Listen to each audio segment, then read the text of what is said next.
મિત્રો નમસ્કાર, હું ડૉક્ટર મહેશભાઈ દળાવિયા આયુર્વેદ અમૃતમ યુટ્યુબ ચેનલમાં આપનું ખૂબ ખૂબ સ્વાગત કરું છું.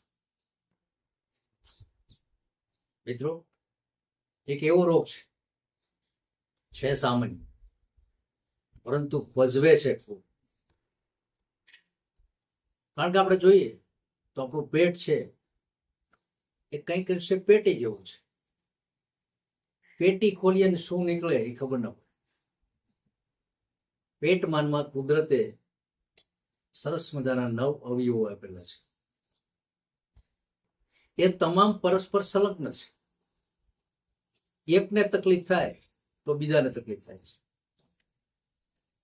અને જે કે મેં રોગનું નામ આપ્યું એ ખરેખર સાયન્સ એને સ્વીકારતું નથી, પણ આયુર્વેદ એને ઘણા બધા રોગનું જનની માને છે. એવો છે આમદોષ. આમદોષ એટલે અપક્વ આહાર રસ, જે ડાયજેશન થતો નથી અને એમનું સુસુપ્ત અવસ્થાની અંદર એ પેટમાં પડ્યો રહે છે. હવે આપણા પેટની અંદર જે ખોરાક આપણે ખાઈએ છીએ એ ખોરાક હોજરીમાં જાય છે. હોજરીમાંથી નાના આંતરડાની અંદર જાય છે. આ ધકેલવાનું કામ એ આંતરડાની અંદર માંસપેશીઓ કરે છે. એ સતત એનું વર્ક ચાલુ જ હોય છે. અને એને આપણે અંગ્રેજીમાં પેરાસ્ટાલ્સિસની ક્રિયા કહીએ છીએ. આમ દોષથી પીડાતો વ્યક્તિ એ આ ક્રિયાથી અલિપ્ત હોય છે. થોડાક અંશે એની અંદર આ ક્રિયા થતી નથી. એનું કારણ છે અપક્વ આહાર રસ એ આંતરડાની અંદર લાંબો સમય સુધી પડ્યો રહે છે. અને જ્યારે પડ્યો રહે છે ત્યારે અપચો, ગેસ, કબજિયાત આ વિશેષ પ્રમાણમાં થાય છે અને વ્યક્તિને પજવે છે. આ આહાર રસ, અપક્વ આહાર રસ, જેને આપણે આમ દોષ કહીએ છીએ, એના લક્ષણો દરેક દર્દીઓની અંદર મેજોરિટી સામાન્ય રીતે સરખા આવે છે.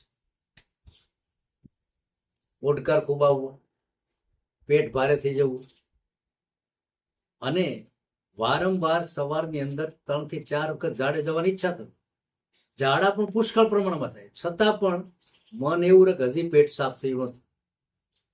વ્યક્તિની ઘણી બધી જે કલાકો છે એની અંદર જતી રહે છે. કારણ કે અપક્વ આહાર રસ એ જ્યારે સતત શરીરમાં ફરે છે ત્યારે તંદ્રા પણ ઉત્પન્ન થાય છે. કાચો આહાર રસ ક્યારેક વધીને ફેફસા ઉપર પણ દબાણ કરે છે, હૃદય ઉપર પણ દબાણ કરે છે અને આ દબાણને કારણે વ્યક્તિ મૂંઝાય છે. હવે આયુર્વેદ આને બહુ સરસ રીતે વર્ણવે છે કે આમ દોષ શું છે. તો આપણે કીધું એમ અપક્વ આહારનો અપક્વ રસ, જેનું પાચન થતું નથી. પાચન થતું નથી, દર્દી ઘણી વખત સુખ લકડી જેવો રહે છે. ખાય છે ઘણું બધું, પરંતુ એનામાં તાકાત જેવો શબ્દ આવતો. મિત્રો, આયુર્વેદ આના માટે સરસ ઔષધિ વ્યવસ્થા કરેલી છે કે જેને આપણે દીપન પાચન ઔષધ કહીએ છીએ. એની અંદર સૂંઠ છે એ સારામાં સારું કામ કરે છે. તમે છાશ લો, દૂધ લો, તો જે કંઈ પ્રવાહી ખોરાક લો એની અંદર થોડી સૂંઠ નાખો અને એને પીતા. બીજા નંબરની અંદર છાશનું પ્રમાણ આવા દર્દીઓ ખૂબ રાખવું, પરંતુ છાશનો એક અમૂલ્ય અને સારામાં સારો પ્રયોગ છે કે જ્યારે તમે છાશ બનાવો છો, દૂધમાંથી છાશ બને છે, દહીંમાંથી બને છે, દૂધમાંથી દહીં, દહીંમાંથી છાશ. પણ જ્યારે દૂધમાંથી દહીં બને છે ત્યારે લેક્ટિક એસિડ નામનું તત્વ એની અંદર ઉત્પન્ન થાય છે, જે આપણને આહાર રસને પચાવવામાં ખૂબ મદદ કરે છે. અને દૂધ અને છાશ આ બંનેના ગુણ લગભગ સરખા છે, કારણ કે જે તત્વો દૂધમાં છે એ તત્વો છાશમાં છે. પણ છાશની અંદર લેક્ટિક એસિડ પણ હોય છે, બીજા પાચનના મોટા મોટા ભરપૂર ગુણ હોય છે. એને કારણે છાશ એ હલકી પણ બને છે અને આ રીતે છાશ પાચન અવસ્થાની અંદર ખૂબ સારું કામ કરે છે. મિત્રો, એટલે જ ખોરાકનું પાચન કરવા માટે ખોરાકને અંતે આપણે છાશ લઈએ છીએ. પણ આવા દર્દીઓને, આમ દોષના દર્દીઓને કઈ રીતે છાશ લેવી, તો એનો પ્રયોગ બહુ સારો છે. દૂધમાંથી દહીં બનાવતી વખતે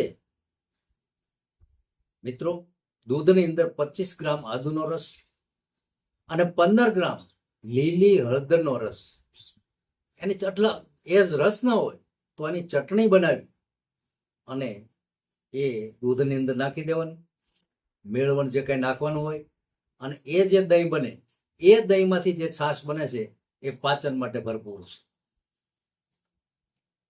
મિત્રો, એક ટીકડી પણ એવી એવા છે કે જે ઘરે બનાવવી પડે છે, પરંતુ એ લગભગ લોકો બનાવી શકે નહીં, કારણ કે એટલો ટાઈમ ન હોય.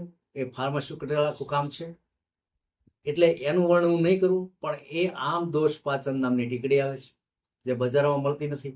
ઘણા બધા વૈદ્યો બનાવે છે. એ 2 ટીકડી સવાર સાંજ લેવાથી ખૂબ રાહત થાય છે.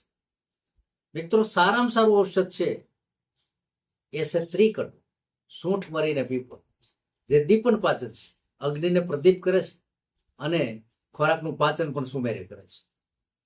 તો આ પણ સવાર સાંજ 1-1 ચમચી છાશ સાથે લેવું હોય તો ભલે, અને એમનેમ લેવું હોય તો ભલે. હંમેશને માટે આમ દોષના જે દર્દીઓ છે એના કાચો આમ ખૂબ બનતો હોય, મળ શરૂઆતની અંદર કઠણ થઈ જતો હોય, પછી પાછળથી એની અંદર વાસ પણ પુષ્કળ આવતી હોય, વારંવાર ઝાડા થવાની ઈચ્છા થતી હોય, આફરો થતો હોય, અને વ્યક્તિને ક્યાંય ચેન ન પડતું હોય, ભૂખ ન લાગતી હોય, ઓડકાર સતત આવતા હોય, તો આ મોટા મોટા આમ દોષના લક્ષણ છે. આવા દર્દી હોય હંમેશને માટે આયુર્વેદનો સહારો લેવો, અને આયુર્વેદના યોગ્ય ચિકિત્સક પાસે જઈ અને એનું બરોબર નિદાન કરી અને દીપન પાચન ઔષધિઓનો ખાસ સહારો લેવો પડે છે. ત્યારે આમ દોષ ચોક્કસ મટે છે. ઓમ શાંતિ, જય ધન્યવાદ.